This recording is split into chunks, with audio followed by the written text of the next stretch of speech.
broke the leaf.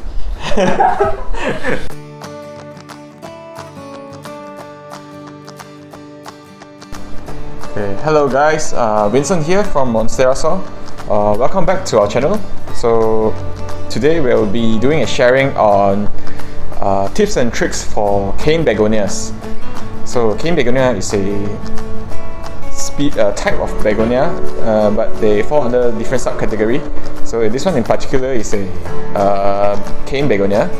This is called Begonia snow-capped, which has a nice like polka dot pattern.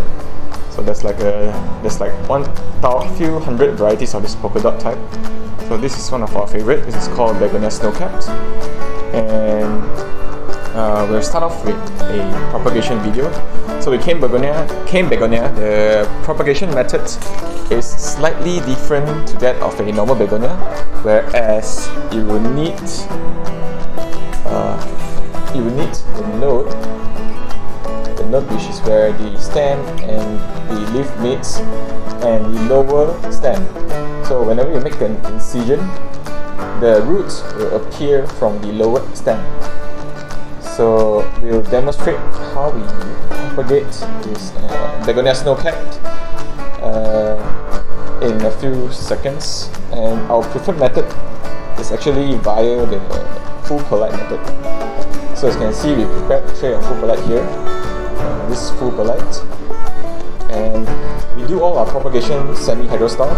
So what we do is we fill up a tray full of perlite, and then we introduce an inch of water, and then we cover the box up with a transparent cover. So with begonia, you need high humidity to expedite the propagation process. So let's begin. I'm gonna divide this cane begonia up into a few sections.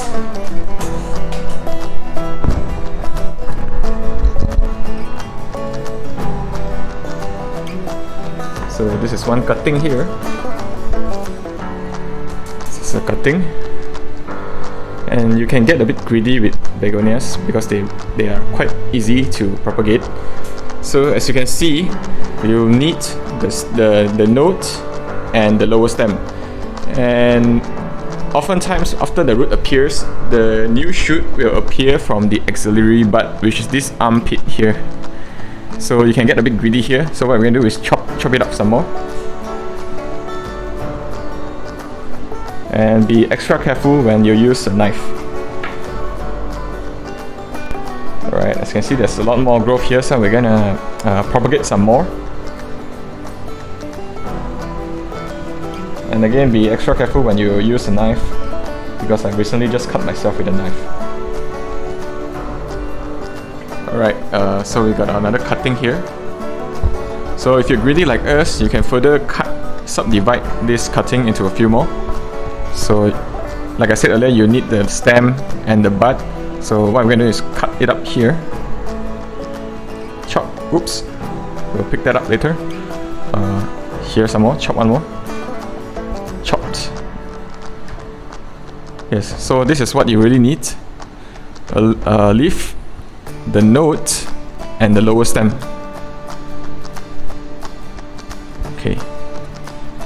Okay, we're gonna chop some more and fast forward the whole process. Okay, so once you chop up the mother plant, leave it aside and water it less, because there's less leaf on the above already. Depending on the media, water it less, but make sure the media is constantly moist. And then in a few weeks time, your mother plant will start to put out new growth from the auxiliary bud again, like this. Okay. Alright, we're gonna proceed by chopping a few more of our begonias here, and then we're gonna put all the cuttings into perlite. So it's gonna take a while, so let's film it and we'll fast forward the whole process.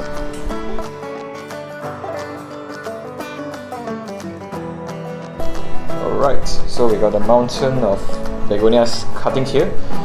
So we're gonna prop it up right up in perlite. So there's actually a couple of methods to propagate begonias. Some people like to put the cutting into water. We've tried that as well, and some people like to do it in straight away, put the cutting into a media like sphagnum moss or any kind of aroid mixes. And we found that perlite is actually our preferred media, because with begonias, what we actually need to do is put a whole stem into the media.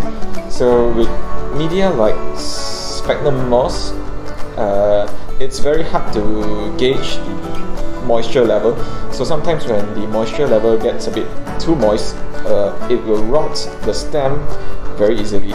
And with perlite, we found that there's less rotting issue. So our preferred go-to method is full perlite into a tray with around 1 to 2 inch of water, and then you just cover the whole tray up.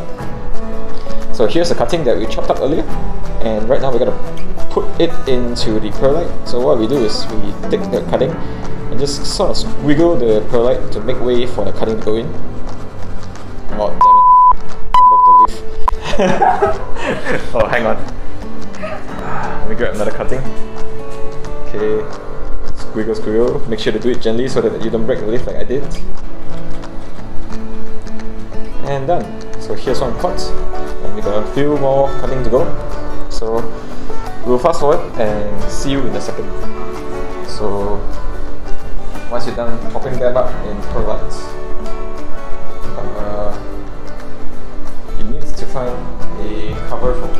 So you can either put it in a storage box or use a prop box like us.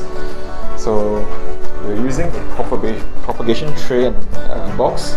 So it comes with this cover here. So we just cover it up, and make sure you fill the tray up with 1 inch or 2 of water before you cover it up, and then cover it. So there's actually some holes here, so we're just going to adjust it to make sure the box is well ventilated. And if you're going for the storage box method, make sure you open the lid every now and then, maybe once every day, to ensure that the air inside doesn't get stagnant. And then that's it. Once you're done, leave it for around a few weeks. And let me grab another tray that we propagated. Alright, so this was a tray that was propagated for a few weeks already. And we're just gonna open it up and show you the result. So as you can see, there's a lot of new growth going on already. So this was all grown from one leaf as well. Here we have a pot, as you can see, there's a new growth here, and a lot of roots. You can't quite see the roots, but because it's white, but there's a lot of fine roots. There's some here, you can see. Yep, so it's that easy, guys. And then when it starts rooting, you can either leave it in perlite and just sprinkle a bit of slow release, or you can just take it out and pot it up in a well-drained media. So like any aroid mix that's well-drained. Yeah, and that's basically it. So thanks for tuning in, and we'll see you another time. Bye guys. Oh, another thing guys, if you like the video, please don't forget to give us a like, and then share the video down below. It'll mean a lot to us, and it'll motivate us to make more videos that will be useful for any plant hobbies around the world. So thanks again guys, see you next time, bye bye.